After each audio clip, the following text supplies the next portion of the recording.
saya didatangi oleh tim kampanye. Seseorang calon legislatif datang ke kantor saya. Kita berapa ya? Waktu saya mengatakan, Pak Asyari tolong bantu beliau, gitu ya. Sampai membawakan uang.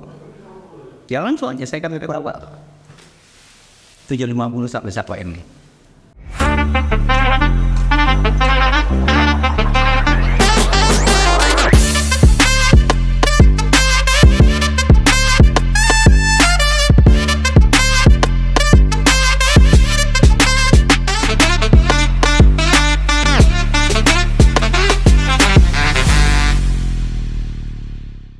Oke, kembali lagi kita di program Polos Politik Lokal sekali. Sudah hadir bersama saya Kak Asyari Hussein. Beliau seorang pengamat pemilu. Kalau tidak saya sebut sebagai mantan komisioner KPU, mantan komisioner Panwas ini di mana? Oke, sudah hadir bersama kita Pak Asyari di sini. Ya, saya langsung tanyakan. Pemilu ditunda atau jangan? Ini hasil pengamatan ya? Hasil pengamatan. Kalau saya amati dari regulasi yang sekarang sudah berjalan berdasarkan dengan tahapan, sepertinya kecil kemungkinan untuk bisa pemilu itu ditunda. Kecil kemungkinan. Sebab hitungan saya sederhana, hampir semua tahapan itu sudah berjalan pada relnya. Jadi sudah berjalan. Nah, sebentar lagi kita sudah masuk ke tahapan pendaftaran pasangan calon presiden dan wakil presiden. Kemarin legislatif sudah masuk daftar calon sementara. Sebentar lagi sudah masuk DJT. Artinya pemilu untuk ditunda itu saya rasa cukup jauh lah untuk kemungkinan ditunda. Isu-isu soal penundaan pemilu yang masih bergulir ya, terutama kan kita lihat perpolitikan nasional kita, bagaimana wacana ini masih ada saja, bergulir saja. Iya, ada. Itulah yang kadang-kadang masyarakat yang tidak paham bahwa kalau dilihat dari hasil amatan kita di media nasional, tidak seramai dulu waktu kita membicarakan tentang penundaan pemilu. Dulu cukup ramai berbicara tentang penundaan pemilu terkait dengan beberapa regulasi yang masih dalam proses di MK pada saat itu, sehingga ada wacana-wacana untuk berupaya untuk menunda pemilu dengan berbagai macam opsinya yang mereka sampaikan. Itu memang ramai. Nah, sekarang kalau kita amati terakhir ini sudah tidak ke arah situ lagi berbicara tentang penundaan pemilu. Bahkan sekarang kita lihat itu sudah beralih, ya, fokus mereka itu sudah beralih kepada pasangan calon sekarang, kepada itu. Jadi penundaan pemilu menurut saya sudah bukan sesuatu yang seksi untuk menjadi pokok pembicaraan lagi. Oke, jadi pemilu ini diakhirkan akan tetap berjalan, terutama ketika sudah ada pasangan calon yang sudah deklarasi kemarin di Surabaya. Jadi kan itu sudah mengambil langkah bahwa itu jalan menuju pemilu kan. Betul. Itu harus kita apresiasi juga. Jadi masyarakat itu supaya membuka wacana mereka bahwa sebenarnya tidak ada lagi bahasan-bahasan tentang penundaan pemilu. Karena itu Mas Fadil sudah katakan sudah ada yang deklarasi. Artinya kan mereka kan lebih tahu, orang pusat ini lebih tahu. Arahnya sudah semakin jelas. Nah, itu yang kita coba arahkan kepada masyarakat bahwa sebenarnya isu-isu pemilu ditunda itu insya Allah tidak. Atau isu-isu seperti itu memang ada setiap periode, misalkan sepengamatan Pak Asyari ini. Iya, bukan hanya penundaan pemilunya, ada regulasi pemilu saja itu masih menjadi ajang transaksional untuk diutak-atik. Ya. Hari ini saja, Mas Fajrul, kita sudah lihat bahwa persoalan terkait dengan calon presiden dan wakil presiden sudah naik ke MK. Ya. Berarti ada pihak-pihak memang berupaya regulasi yang sudah ada ini coba diutak-atik dikit lagi, siapa tahu masih bisa diarahkan menjadi sesuatu yang ya seksi untuk dibicarakan. Nah, seperti ini itu mungkin ya Nanti Saya tidak bisa mengatakan karena saya bukan bagian daripada itu, gitu yang bisa memberikan kepastian bahwa iya dan tidaknya. Tetapi kalau kita lihat bahwa ada kebijakan-kebijakan nasional tentang hukum ketatanegaraan kita yang barangkali bukan ranah saya untuk mengomentari itu, tapi kalau misalkan ya yang memungkinkan saja, gitu, memungkinkan saja, kenapa tidak? Ya, jadi MK ini sebagai dua asli. Jadi MK di sekarang ini ada dua bahasan yang mengenai batas usia presiden. Salah satunya batas bawah. Berapa menurut? Itu yang tidak ada. Jadi batas 40 tahun ada Pak. Jadi kan batas minimalnya 40 tahun. Ini mau diturunkan kan menjadi 35. Oke. Nah, dengan batasan itu dengan turunnya umur 35, ini harapannya kandidat bakal calon presiden dan wakil presiden ini memiliki peluang yang sama. Oke, untuk bisa itu. Kalau dengan batasan 40 berarti yang muda-muda, kaum milenial ini nggak kebagian porsinya nanti kalau ikut mencalonkan kandidat. Ada juga yang batas atas itu yang batas atas kan bisa kandidat. Nah itu yang belum masuk dalam radar kita. belum rame atau belum ada, kan ada itu Orang lebih ramai yang batas bawah kan batas atas. Oke. Orang lebih ramai batas bawah karena batas bawah ini hasil pengamatan sederhana saya ya, bahwa batas bawah ini dalam rangka mengakomodir kaum milenial untuk masuk sebagai kandidat. Kalau batas atas itu dalam konteks ada kelompok yang ingin membatasi mereka yang sudah terlalu tua untuk bisa menjabat pada tataran presiden atau wakil presiden. Ini sebenarnya hanya permainan sebuah pola untuk berupaya memberikan sebuah warna dalam dunia politik kita. Sebenarnya sesederhana itu sebenarnya. Kita kan kalau terlalu tertekun dengan semua proses, ya, ini namanya. Ya, saya yang nggak habis mikir kan sebenarnya partai politik menyibukkan diri untuk mewarnai hal-hal seperti itu. Sementara mereka juga harus sudah prepare. Iya, prepare. Sekarang prepare. Mereka lagi melakukan prepare. Sekarang persiapan kan? Ya. Persiapan itu sudah lama, Mas Ferdi. Jadi persiapan partai politik dalam rangka pemilu ini juga sekarang ini sudah disiapkan oleh seluruh gerbong partai politik. Mulai dari proses mereka verifikasi partai politik sampai pendaftaran partai politik sampai keluarnya nomor kontestan partai politik, itu mereka sudah siap. Sekarang pun kita lihat ramainya bongkar pasang koalisi. Ya. Ini artinya di partai politik sekarang mereka terus melakukan persiapan. Ya. Ada sekelompok masyarakat, boleh saya katakan gitu ya. Itu berupaya untuk mencari warna, Mas Fajrul, mencari warna. Apa yang seksi yang untuk kita angkat, yang kita barangkali ya kitik. Ya itu salah satunya soal umur tadi itu. Soal umur. Kalau kemarin itu kita bicara soal apa ya, terbuka tertutup ya sempat ramai ya. Terbuka tertutup sempat ramai. Kemudian sekarang setelah sudah dapat putusan, ayo kita kritik lagi sesuatu. Dan ini setiap tahun pemilu pasti ada sesuatu yang diwacanakan untuk dilakukan sebuah perubahan. Ya bahasa paling sederhana kalau kita bikin kayak angkot permajaan gitu ya. Jadi kalau kita bicara politik, ayo kritik lagi undang-undangnya. Ini titik lagi pasal per pasalnya apa yang kita ini memancing sebuah warna baru dalam dunia demokrasi kita. Itu wajar-wajar saja. Di level nasional itu kan memang sangat menjadi perhatian. Ya, apa namanya kejutan yang seperti itu kan sangat menjadi perhatian. Ya, effortnya itu saya kira besar. Mulai dari siapa sih yang memikirkan untuk membuat ini ramai ya seperti itu. Jauh lebih ramai lagi sebenarnya peran media. Ya. Harus saya apresiasi kepada peran media. Di saat ada seseorang menyampaikan ide dan ditangkap oleh media, maka ini menjadi bahasan, menjadi nasional, menjadi umum. Dan disinilah peran media. Bagaimana bisa membuat sebuah pola baru berpikir masyarakat itu tidak hanya terfokus kepada satu alur saja. Ya.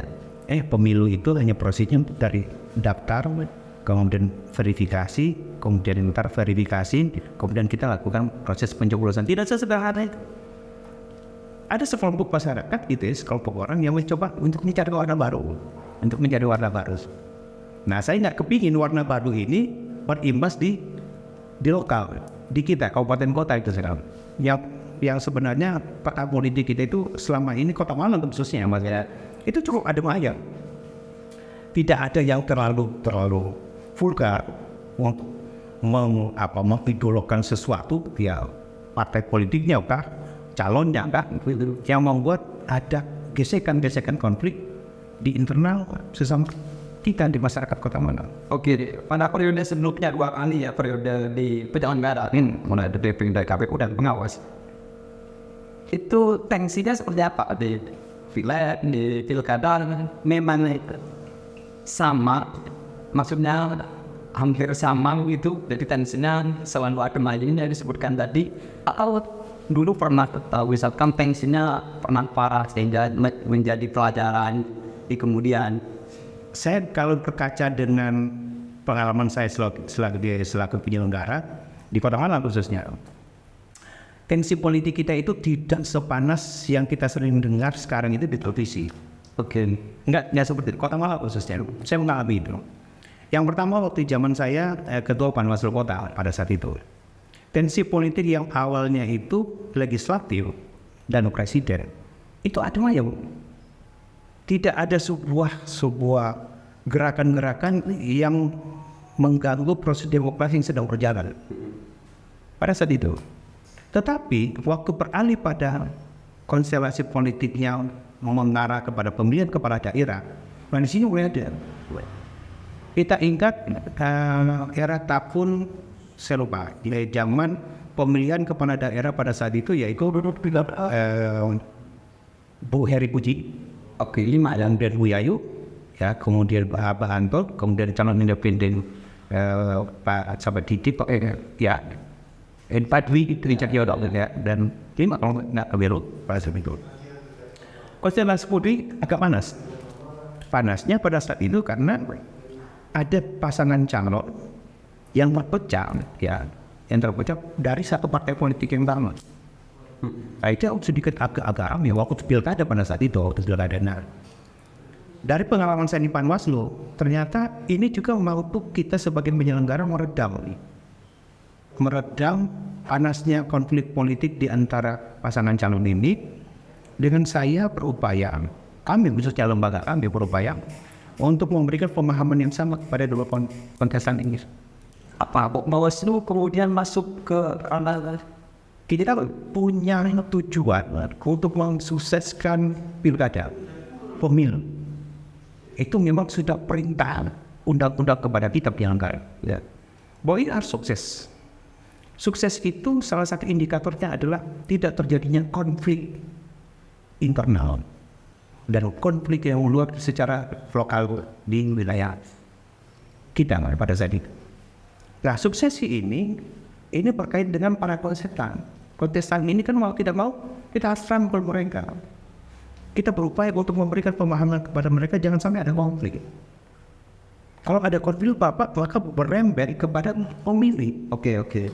Nah, ini potensi konflik yang seperti itu tadi. Seberapa besar si porsi dari penyelenggara ini kemudian ikut melakukan persuasi kepada partai politik agar tidak menimbulkan konflik dan lain sebagainya. Sementara juga penyelenggara kan ada tugas-tugas yang sudah rigid di aturan. Betul. Itu memang kita akui. Tupoksi kita sudah jelas di undang-undang. Di peraturan KPU, peraturan Bawaslu sudah cukup rinci kita lihat. Nah, ada hal-hal lain mengenai kearifan lokal. Kearifan lokal dari penyelenggara. Saya penyelenggara di Kota Malang punya kewenangan penuh untuk menata di lingkungan saya, di wilayah saya Kota Malang, supaya hal-hal ini tidak terjadi meluas. Oke. Nah, peran saya menjadi penting. Kenapa? Agar supaya maksud dan tujuan dari lembaga saya itu tercapai. Dulu kita lihat bahwa konflik-konflik yang ditimbulkan oleh kontestan ini bisa berpengaruh kepada pemilih. Sedangkan kami berharap pemilih jangan terpengaruh. Sehingga bagaimana caranya kita dari baik Panwaslu KPU ini merangkul mereka bersama-sama memberikan pemahaman kepada mereka. Mas Fajrul masih ingat Pilkada 2014. 2019. Ya, pemilihan kota Malang. Oke. Waktu kena tsunami politik, ya anggota DPR begitu banyak karena tsunami politik. Ya. Di situ berapa kandidat yang masuk? 2 kandidat tahun masuk dari bidang pasangan calon. Ya kan? Kedua kandidat yang masuk ini kan yang tinggal calon wakilnya. Ya kan? Ya. Ada Pak Wanidi dengan Pak Samsul. Karena Pak Anton dan Bu Nanda itu kan terkena imbasnya dari tsunami politik. Dan saya posisi pada saat itu ada di KPU. Pada saat itu saya punya tanggung jawab dari pimpinan saya. Bagaimana caranya partisipasi masyarakat Kota Malang itu minimal harus sama dengan tahun sebelumnya. Kalau dia diharapkan dengan kasus yang kemarin, kasus tsunami politik, dan orang sudah beranggapan bahwa Kota Malang pasti akan jeblok partisipasi masyarakat. Tapi ternyata faktanya tidak. Bukan saya, atas nama lembaga KPU pada saat itu. Saya datangi kedua pasangan calon yang tersisa. Ya bahasa orang itu dirangkul bareng, didung-dungi bareng. Saya sampaikan kepada mereka, Mas, masih banyak tanggung jawab yang harus kita jalankan bersama, saya dan dia. Saya penyelenggara, dia kontestan. Kalau jenengan berhenti, stuck di sini, maka pemilih Anda yang selama ini sudah siap untuk mencoblos Anda, mereka akan mengatakan, untuk apa saya ikut pemilu, ikut pilkada, calon saya tidak ada. Makanya Anda harus tampil. Kalau Anda tampil, maka pemilih Anda akan terhitung dalam jumlah bahwa masih ada yang memberikan support kepada Anda. Saya datangi Pak Wanidi, saya datangi Pak Samsul. Saya katakan kepada mereka, ayo bersama kami untuk bisa membangkitkan semangat masyarakat Kota Malang lagi untuk datang ke TPS mencoblos. Dan cukup signifikan ya oleh Mas Samsul itu. Alhamdulillah, itu kan nggak mau tidak mau ngira. Bayangkan mereka, sudah ini pasti ini. Pimpinan saya di tingkat provinsi meragukan. KPU Kota Malang pasti jeblok partisipasi masyarakat. Oke, jadi ternyata saya bisa mencapai itu, walaupun naik sedikit dari pemilu pilkada sebelumnya yang tanpa persoalan. Oke, naik. Nah, itulah pertanyaannya Mas Fajrul. Kita melihat bahwa dalam penyelenggara pemilu itu memiliki peran yang sangat kuat untuk membantu suksesi demokrasi. Oke, jadi ini salah satu teladan dari penyelenggaraan pemilu. Jadi kan integritas dari para penyelenggara ini kita patut acungi jempol. Tapi memang banyak kemudian isu yang menyatakan atau rasa kusut di masyarakat kita penyelenggara itu kadang melakukan hal-hal yang tidak boleh dilakukan, sehingga kemudian ada tindakan dari Sederhananya gini Mas Fajrul. Orang banyak beranggapan bahwa kecurangan terjadi diawali dari penyelenggara yang tidak memiliki integritas. Ya kan? Ya. Itu bukan berita hoax, Pak. Sudah benar. Ibaratnya banyak ada. Dan saya rekam terakhir di hasil sidang Dewan Kode Etik penyelenggara pemilu di KPP. Saya lupa jumlahnya. Jadi intinya gini Mas Fajrul, bahwa ada oknum penyelenggara pemilu hampir pada semua tingkatan, baik itu tingkat RI, provinsi, kabupaten kota, maupun barangkali di tingkat kecamatan. Dan dalam tanda kutip, oknum ini bermain untuk mencari peluang terhadap kecurangan-kecurangan yang mungkin mereka bisa lakukan. Jadi harus saya katakan itu bukan hoax, benar. Soalnya memang mungkin dilakukan. Mungkin, kenapa tidak? Orang-orang ini kadang-kala punya ilmu itu, sehingga kadang-kala ada penyelenggara pemilu itu dalam tanda kutip menjadi titipan. Ya, yang dimaksud ilmu itu tadi bisa dipelajari di mana kira-kira? Pelajarannya itu sebenarnya di lapangan, tidak ada di ruang kelas. Oke. Saya ini kan dosen, bro. Ya. Dosen itu mengajarkan secara teoritik apa yang sudah ada dalam textbook. Ya. Itu dia. Tetapi yang paling tahu adalah orang yang sudah pernah ada di lapangan. Ya. Saya orang lapangan. Saya di dunia kampus mengajarkan dengan materi yang saya ampuh. Di dunia penyelenggara pemilu mulai dari Panwaslu sampai KPU, saya melihat memang pola itu sebenarnya bisa. Ada peluang untuk itu. Kembali lagi Mas Fajri bilang bahwa dalam peluang ini kembali kepada oknum tentang integritasnya, mampu nggak dia mempertahankan itu. Karena harus kita tahu terjadinya sebuah kecurangan itu diawali dari seseorang atau oknum yang mengiming-imingi sesuatu terhadap hasil yang dia inginkan. Faktanya. Apakah itu kemudian jadi tantangan terberat perseorangan? Ya. Paking buarat. Jangan-jangan misalkan dulu Pak Azhari waktu jadi ketua KPU ya, kemudian banyak orang yang datang, saya perluan ini ABC segala macam. Kalau itu kira-kira berapa? Ada? Saya nggak bisa ngitung Pak, Dari sana, saking banyaknya hal-hal. Saya ketua Panwaslu pada saat itu ada sebuah kisah kecil Mas Fajri. Saya didatangi oleh tim kampanye, seseorang calon legislatif datang ke kantor saya. Kita berawal aja, waktu saya mengatakan Pak Azhari tolong bantu beliau, gitu ya, sampai membawakan uang. Ya langsung aja saya kata berapa? 750 sampai 1 M. Itu tahun berapa duit segitu? 2012. Oh, oke 2012. Nah, ini pemirsa bisa bayangkan ya duit 2 juta, 2014 kan, yang mau jalan dulu sampai 1 M itu seperti apa? Itu saya ingin dulu. Itu terjadi di ruangan saya. Saya rasanya tidak nyaman untuk menyampaikan kepada orang lain. Saya silakan Anda kembali aja. Kita berproses saja, silakan. Itu sempat. Saya bukan mengatakan saya orangnya suci, bersih, tidak. Saya tidak butuh duit, saya butuh duit. Saya butuh duit.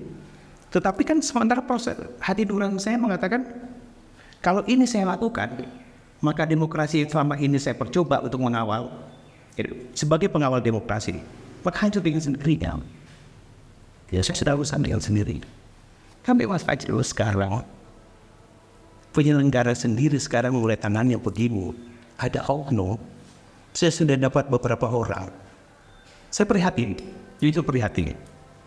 Si penyelenggara ini menyampaikan, bos, mau saya kawal.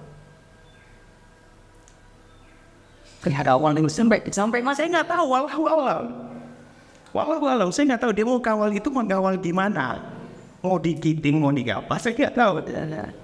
Tapi si caleg ini cerita kepada saya, Pak As, saya ditawarkan oleh seseorang penyelenggara, ya, untuk dia katakan gini, bos, mau saya ngawal. Ini tahu, kalau ini bangsa ini, berarti prosesnya akan terangkat di besok ini. Iya. Nah, maksudnya zaman saya itu tidak ada mobilisasi seperti kayak gitu penyelenggara, tidak ada. Kok sekarang kok terang-terangan gitu? Kalau duluan jujur, ada itu rahasia ada. Ini apa yang kau rahasianya? Apa sampai ke situ kan?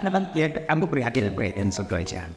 Ya, itu kalau kita bicara tentang identitas penyelenggara. Saya tidak mengatakan saya orang mesti suci, tidak. Ya, saya juga sama dengan teman-teman yang lain.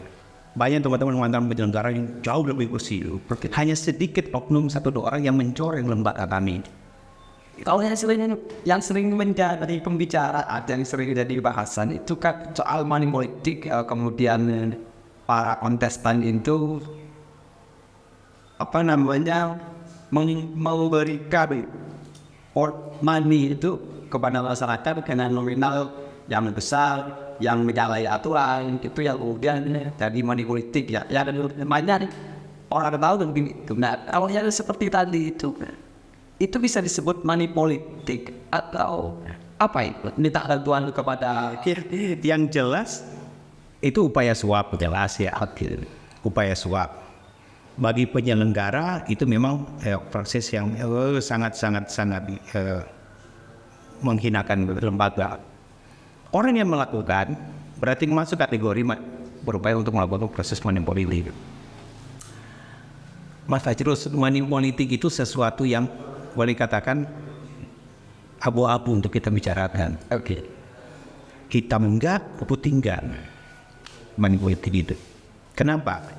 Waktu kita berbicara tentang money politik, menjadi putih adalah mensahkan seseorang mempergunakan finansialnya untuk meloloskan dia menjadi seorang pemenang. Ini jadi putih. Karena dana dia memang untuk kemenangannya dia. Putih. Menjadi hitam waktu dia mengatakan ini secara terang-terangan, Anda saya bayar sekian, Anda wajib coblos saya. Dengan nilai yang melebihi. Ya. Menjadi abu-abu waktu seseorang memposisikan antara niat dia yang tidak mau menunjukkan bahwa dia harus mencoblos dirinya, tapi memberikan sesuatu. Contoh paling sederhana, kalau tadi saya katakan hitam itu adalah terang-terangan dengan uang dia mencoblos dirinya. Dia memberikan sembako kepada setiap orang, tetapi tidak memberikan target tertentu.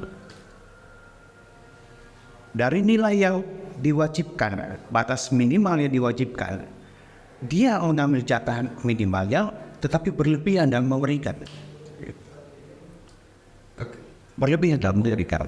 Ya, ini dia mengambil jalur abu-abu. Jalur abu-abu. Sehingga penyelenggara pemilu, Bawaslu sekarang, susah untuk bisa membedakan secara langsung. Ini mau dijerat money politiknya model seperti apa? Iya kan? Jadi serba soal. Nah, kami teman-teman penyelenggara pemilu itu berupaya untuk menghilangkan ini susah banget. Money politik itu pasti akan ada terus. Menghilangkan itu jauh susah sekali. Jadi belum terpikirkan sama pakar-pakar. Sudah terpikirkan, tetapi untuk dapat solusi langsung sampai di titik akar persoalannya susah nyampainya. Siapa yang nggak betul? Yang lebih rusak lagi, proses money politik ini tidak bisa diberantas di saat masyarakat terus dibuai dengan model transaksional. Masyarakat itu tahu masih begini. Setiap ada hajam, itulah karena saya dapatnya gini Mas Fajrul. Waktu masyarakat dibilang pesta demokrasi, maka masyarakat akan berpikir gini, saya pesta. Ya, mumpung pesta, ya, saya harus menikmati semuanya gitu loh. Nah ini yang susah. Jadi akhirnya tangan gini, saya bertuakan tidak. Saya nggak kepingin kayak gitu Mas Fajrul. Saya kepingin ke teman-teman calon legislatif Pak Baktisan sekarang ini, ayo bersama-sama kita mulai secara perlahan. Saya tidak mau bilang mulai hari ini berhenti, tidak juga berat. Secara perlahan untuk tidak membawa masyarakat kita menjadi masyarakat yang transaksional. Saya tidak sepakat di forum ini saya katakan, saya tidak sepakat mengatakan ambil uangnya jangan pilih orangnya. Saya tidak sepakat. Itu yang membuat semakin menjamur transaksional. Ya, ada semua yang lewat di depan dia ditumpuk. Pasang harga bahkan. Coba mengatakan mulai hari ini tidak akan pernah menerima apapun dari pemerintahan caleg kecuali program yang baik untuk kami. Itu ini. Nah, oke. Ini kan bagus sekali statement dari Pak Asari soal money politik itu. Bagaimana masyarakat memang agar tidak kemudian betul-betul mengharapkan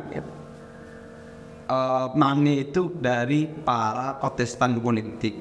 kalau nah itu tadi ya kan pada kenyataannya tadi sempat disinggung apa money politik gak bisa dibatas, tapi ya perlahan lah menurut saya ada masyarakat ya jangan kemudian kita semua jangan kemudian menunggu mana nih calon yang di sini kan kami tidak begitu Ya.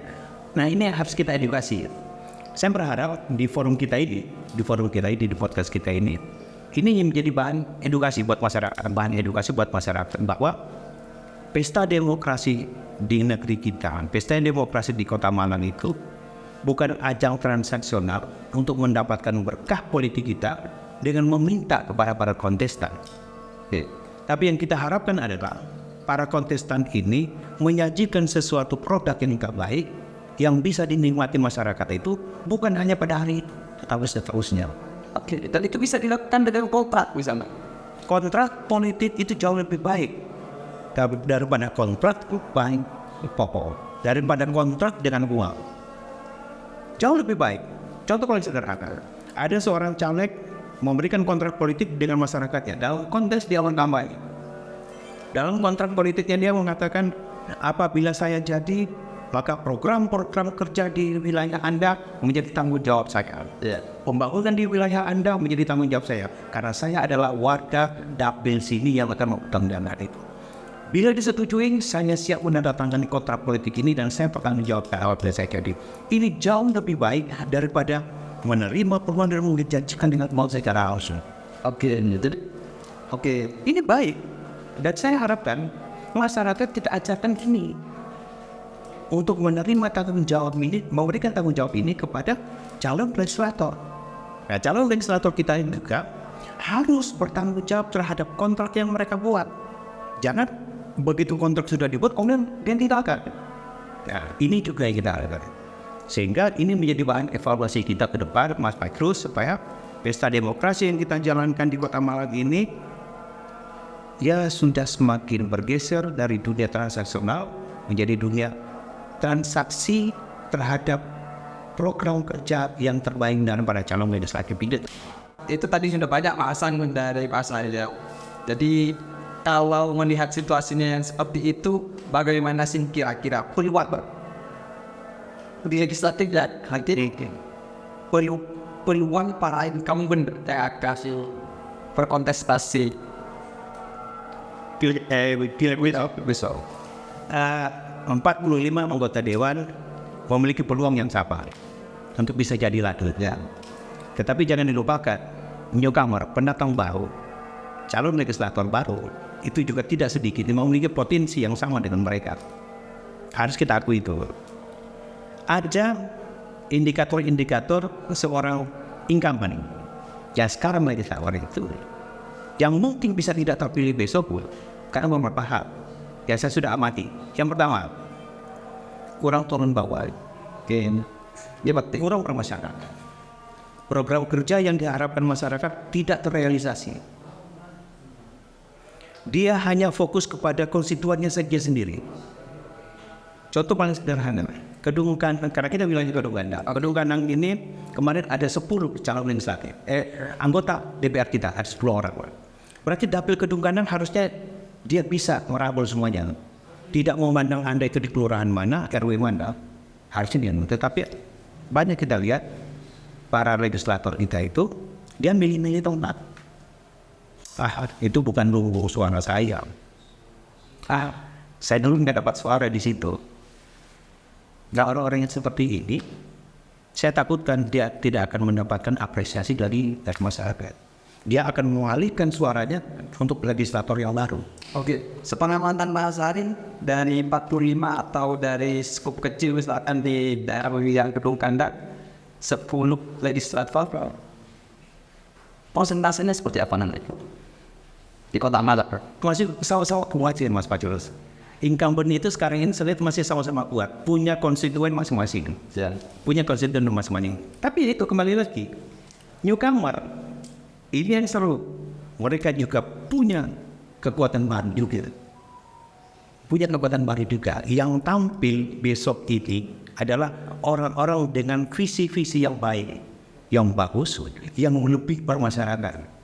Nah ini yang kita harapkan masyarakat mulai mengalihkan pilihan. Ya saya tidak harapkan ini mengalihkan pilihan, tidak. Pilihan masyarakat ini saya sudah nyoblos kemarin itu nyoblos si A. Ya.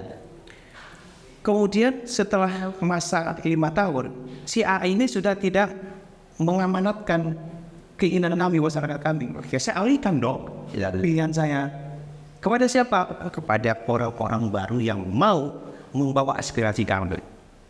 Jadi teman-teman yang newcomer jangan kecil hati Anda. Sekarang saatnya untuk tampil.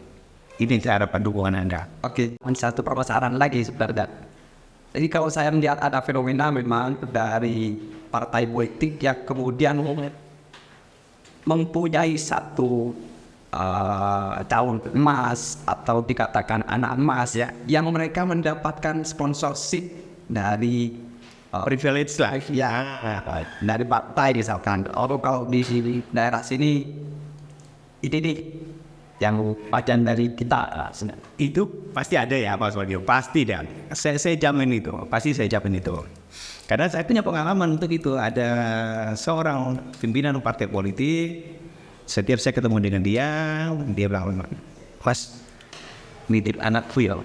Anak ini anak Mas itu ya, Oke. saya nitip anak Masku ya. Setiap ketemu beliau mengatakan saya nitip anak Masku. Padahal dia masih punya yang lain gitu loh. Ya. Oh berarti begitu ya. Setelah saya telusuri si anak emas ini diemaskan juga oleh yang pada tingkatannya. Oke. Siapa mereka? Ternyata menganak emaskan ini adalah hal yang lumrah dalam partai politik yang disebut dengan tandem. Kalau dia anggota DPR kabupaten kota, maka dia tandem dengan provinsi maupun dengan RI. Harapannya apa? Bukan hanya mendapatkan privilege, tapi dia juga mendapatkan secara finansial dukungan dana untuk dia apa. Dan ini pasti ada, dan pasti ada.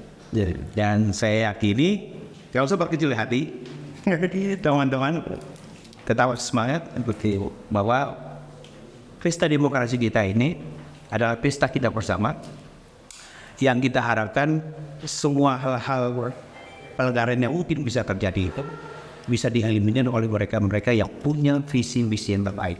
Harapan saya seperti itu. Oke. Baik, ini tadi podcast kita dengan Pak Azhari Hussein sebagai pengamat pemilu. Ya, banyak sudah yang kita bicarakan tadi dan ada poin-poin yang sangat menarik menurut saya. Salah satunya, mari masyarakat itu melakukan kontrak politik daripada money politik. Kita kembali lagi di Polos.